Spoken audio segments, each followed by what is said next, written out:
আসসালামু আলাইকুম। আজকে আমি শেয়ার করব কিভাবে লাউ চিংড়ি রান্না করতে। প্রথমে মশলাটা কষিয়ে নিয়েছি। মশলাতে আমি তেমন কিছু দিইনি, পেঁয়াজ, রসুন, হলুদ, মরিচ, এই। তারপর চিংড়ি মাছ দিয়ে দিলাম। তারপরে একটু কষিয়ে নেব, হালকা পানি দিয়ে কষিয়ে নেব। পানি কিন্তু এই দিয়েছে, আর একদম পানি দেবো না। একটু ঢেকে দিলাম। মাছটা একটু কষানো হলেই লাউগুলো ঢেলে দিই। লাউটা আমি আগেই ছিলে ফুটে রেখেছি। তারপরে লাউটা দিয়ে আবার নেড়ে চেড়ে ঢাকনা দিয়ে দেবো। কিছুক্ষণ ঢাকার পর আবার একবার নেড়ে দিব।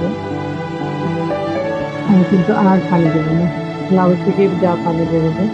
একটা জিনিস খেয়াল রাখবেন, লাউ রান্না করার সময় মশলাটা কম দেবেন, তাহলে লাউয়ের যে একটা মিষ্টি মিষ্টি ভাব আছে এটা থাকবে, খেতেও ভালো লাগবে।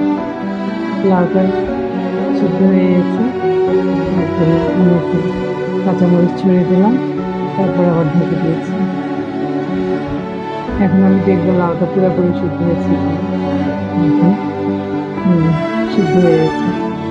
এখন আমি এটাতে ধনেপাতা ছিটিয়ে দিয়ে তারপরে আবার একবার ঢাকনা লাগিয়ে দেবো। এভাবে করে দেখবেন, অনেক মজা হয়। লাউয়ে কোনো পানি দেবেন না, লাউয়ের পানিতে লাউটা হয়ে যাবে।